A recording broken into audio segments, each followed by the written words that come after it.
Hello, everyone. Thank you for joining me today. I am Wendy Christie, and today we are going to be talking about onboarding paperwork. And please feel free to email me. My phone number is located right here at the bottom screen and my email. And please feel free to email me if you have any suggestions or questions, or if anything wasn't clear in the video so that we can, the next time we record one, we can improve that. So let's get into it. First thing we're going to talk about is payroll forms. The first form that we're going to talk about is your I-9 form. This is the employment eligibility verification form. So this form is to verify that employees are eligible to work within the United States. So the first thing that you are going to do is when you have your employee come in, you're going to have your employee come in and they are going to fill out this section 1 right here. And then you will take a copy of their information, the verification information, and this right here in this section 2, you have a list, which I'll show you in a minute, that you need to get an employee's either one or a copy of something of the list one of list A, or one of list B and list C. So you can't have two from list B. It has to be B and C. And then you will fill out this bottom section right here, verifying that you are the one that took it and the company's name and phone number. This bottom section down here, section 3, this is for if you have an employee that left employment and then they came back and you don't need to take a copy of their identification. You just need to make sure it's not expired. And then you can just fill this out. So you don't need to do all of it again. The other thing about this form is that we like to keep these forms in a separate file. If you do get audited on these, they will only be looking for this form. So it would be easier just to pull out the whole file than pull out all of the employees' files.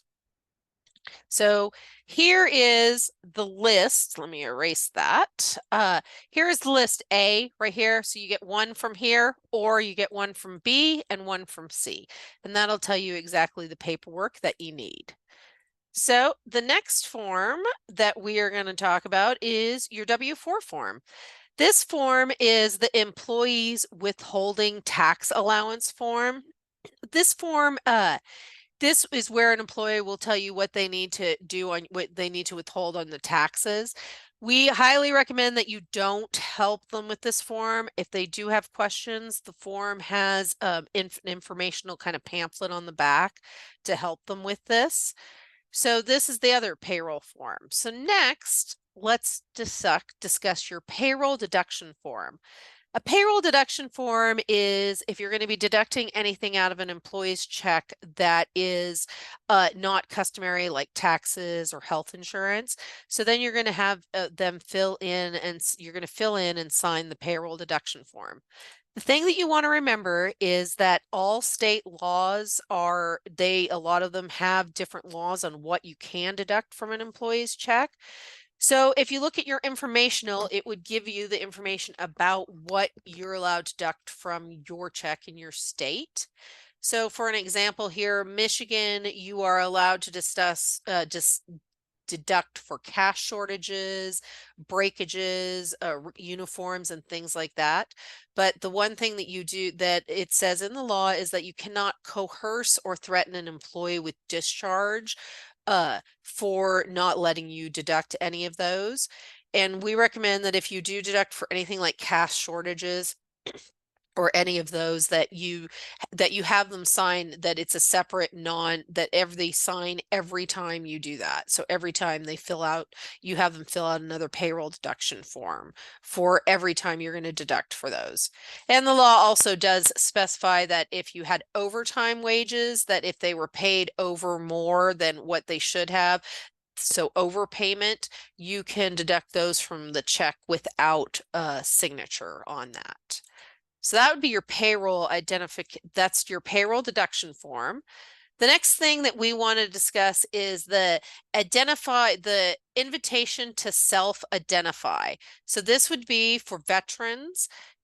You do not, a lot of companies don't do this. This is a voluntary thing unless you have government contracts or you are required to, and for a couple other reasons.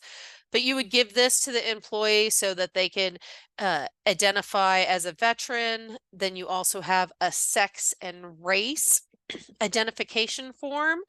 And this is a sample of what that would be. On these, if the employee does not choose to identify and you are required to, then you can make a visual decision about what to put them in as. So the next thing we're going to talk about is an availability form. So an availability form is a form that that you give to the employee so that you know what their schedule is going to be, and it discusses the company's policies on scheduling. So you would give it to them, and right here they would fill in what dates. Oops, let's go back for a minute. So right here they would fill in what dates they are available during the week. The form also will detail that the company schedules by the need of the company, and that schedules do change, so that it is their responsibility to check the schedule. And that if the employee's hours vary, that they might not have a schedule, they might not be able to be put on the schedule. So an availability form is really helpful, especially in the retail industry, because schedules do change so much. So that's a form that's available to be had. The other forms that are customary would be a vendor and sales reward form. And these would be the rules that the employees need to follow when using vendor or sales programs.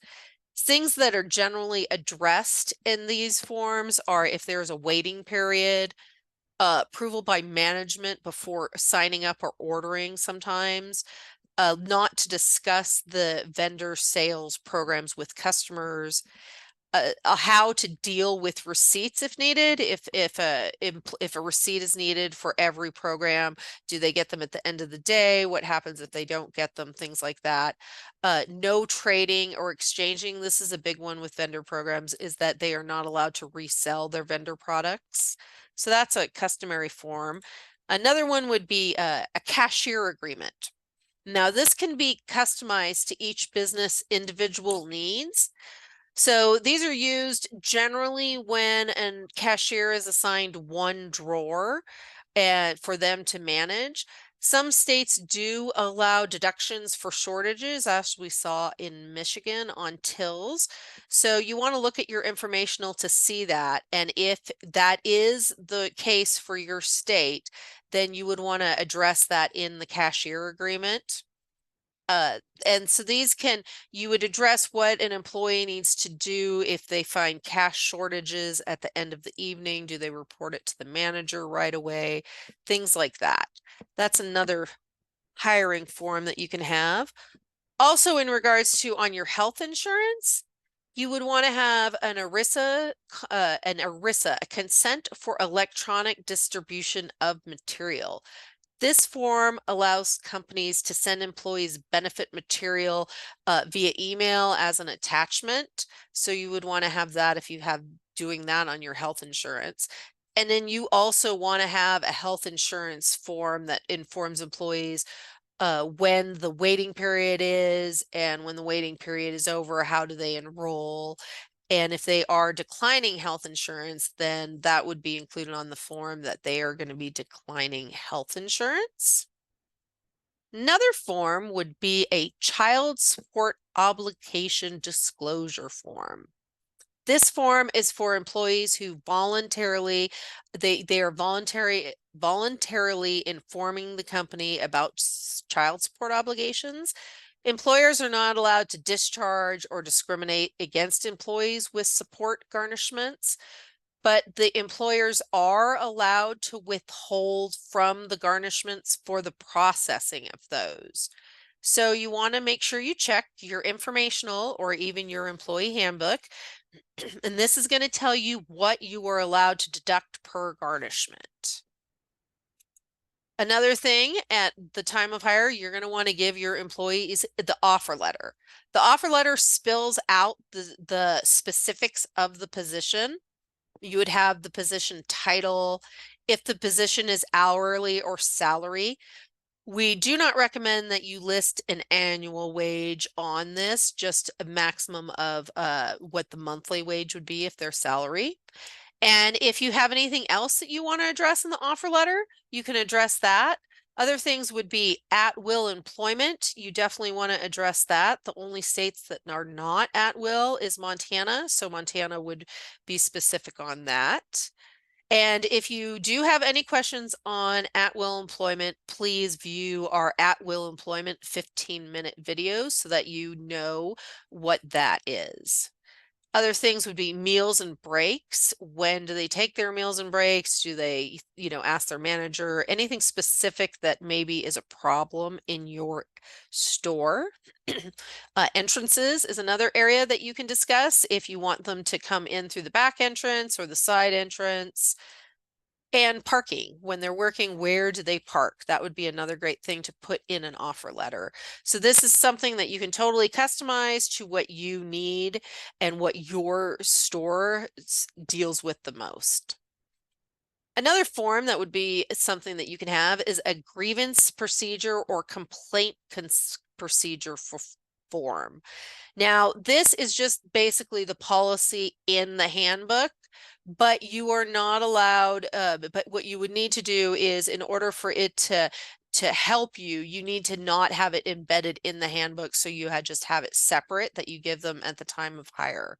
Additionally to the grievance or complaint procedure is if you do have them, and when you terminate them or they quit, you need to send them or give them this grievance procedure form at the time of termination. So another form that is customary would be a computer access and compliance form. So this form would address when employees have access to confidential electronic information, or they have confidential logins of customers or things like that. This is another form that you may have in your bundle of forms. Additionally, you can have a drug and alcohol policy. These policies, these are all need to be compliant by state law, and these policies need to, once again, be not embedded in the employee handbook. So they need to be separate from the employee handbook. So you might have them sign that. So that concludes our policies, or our onboarding procedure and all the paperwork that you might have in regards to that. So I'd like to also encourage you to view our other videos, Recruiting, Effective and Legal, and reference and background checks. So thank you very much for attending, and I hope to hear from you soon.